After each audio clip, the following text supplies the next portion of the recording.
All right. So it is UFC 100 Apex this Saturday. I'm going to give you my final predictions on this particular matter with Carlos Prates versus Neil Magny. There's a couple of things that I noticed with Carlos Prates and his finishing. He does it in different ways. Emphasizes high level boxing, especially with being able to hit the Philly shells, these straight shots that he does. And by the way, he gets a lot of knockouts and knockdowns with straight shots, but he also gets knees, elbows, has very good clinching Muay Thai techniques that I think will present a lot of problems for Neil Magny. Will he finish Neil Magny? As painful as it is to really say this, I'm going to have to say the answer is yes. There's a great chance that he can do it. Now, is there a great possibility that he can go all 5 rounds with Neil Magny? Yes. You got to remember, Neil Magny is a guy that can fight long distance types of scenarios. In other words, he can go to a decision easily. But this is one of those situations where the style of Neil Magny and the dangerous striking of Prates, I think, is going to be a problem. And I think it's going to be a problem defensively. For who? I'm going to have to say Neil Magny. Neil Magny, yes, he's a little bit older, but he's still a veteran, but still older. As a result of that, what you're going to get is a situation where his reaction time is going to be a lot slower.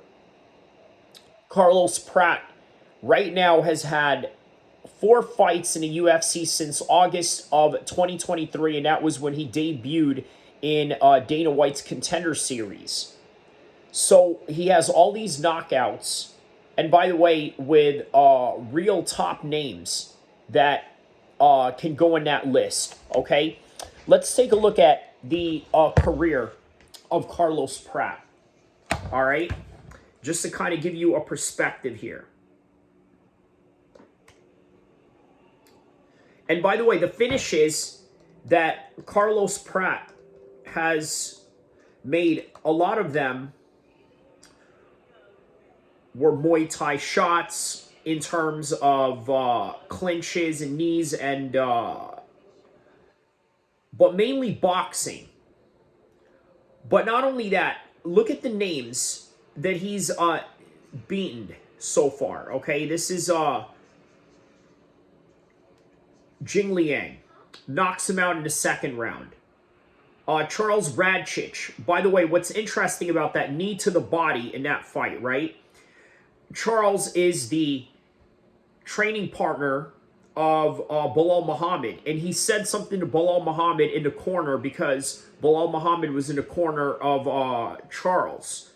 Now, that builds a storyline in and of itself, right? Now, Bilal Muhammad has some kind of adversary to look forward to in his career. Now, obviously, he was supposed to fight Shafkat. That never came through. Now, he's injured, had some problems with his toes, and now Shafkat is scrambling for a replacement. That would be probably Usman, or maybe even Ian Gary, perhaps. There's a wide range of options for Shafkat right now. But for Bilal Muhammad, he still has to defend his title. He's still the champion. And it's not a guarantee that Shafkat is going to be next in line when Bilal Muhammad gets back. So it's great that this guy is building himself up a storyline with Carlos Prates. So there was something there. Trevin Giles, he knocks him out in the 2nd round. And then he opens up, obviously, the UFC I was telling you guys about against Mitch Ramirez. Gets a 2nd round knockout, again with a straight left, straight shots. He gets one with a hook, obviously, with Jing Liang. So there's wide variations in how he finishes guys, and he can also head kick you. He's also got great Muay Thai, even with the low kicks, not just with the clinches. And what is this here? This is 22. He fought a guy named Charles Oliveira, but that's not the Charles Oliveira that we know. And then the last loss that he had was against a Dagestani. It was a decision in one championship, one Warrior Series that he fought, which was basically the Contender Series of Asia's version, but with ONE FC. So again, Neil Magny, this is what he has to contend with, okay? Everything that I just told you about Carlos Pratt. Now, what is it that Carlos Pratt is going to deal with? Now, he's dealing with a veteran. Carlos Pratt is also a veteran as well. The difference is that he is, well, he doesn't have the losing record that Neil Magny does. 29-12, obviously almost like a journeyman record, but honestly, this is typical, the kind of record that Neil Magny has, especially if you are a multiple fight veteran somewhere in the 30s and 40s, right? If you're around that number, it's possible that you're going to have double-digit losses.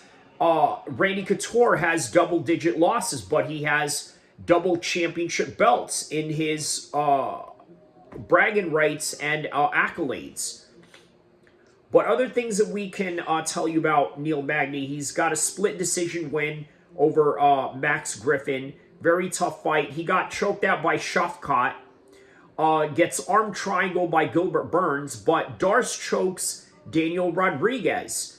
Loses by guillotine choke to Joaquin Silva, a relative unknown, but gets a unanimous decision loss against Jeff Neal, which is top of the weight class right now. Loses to Michael Chiesa because, I mean, let's face it, Michael Chiesa's a pretty talented fighter, right?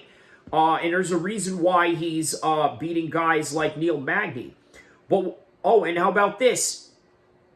Mutual opponent, Jing Liang versus Neil Magny, and Jing Liang versus Carlos Pratt. How did it go? Obviously, Carlos Pratt finished him, but with Neil Magny here, he had to go to a decision with him.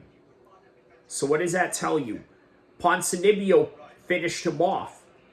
This is why I'm going with second round stoppage, second to third round stoppage by TKO strikes. That is my final prediction for this fight. Don't forget to like and subscribe. I will see you guys in the next content to come, inshallah. And enjoy the fights. Enjoy this weekend's fights. Hey, it's UFC 100 Apex, right? Very historical. Obviously, the Apex has been very instrumental in the survival of the UFC, and if not all of sports during the pandemic. Don't forget to like and subscribe. And also, the week after, it's going to be John Jones versus Stipe Miocic. So how awesome is that going to be? Don't forget to like and subscribe. I'll see you in the next one, inshallah.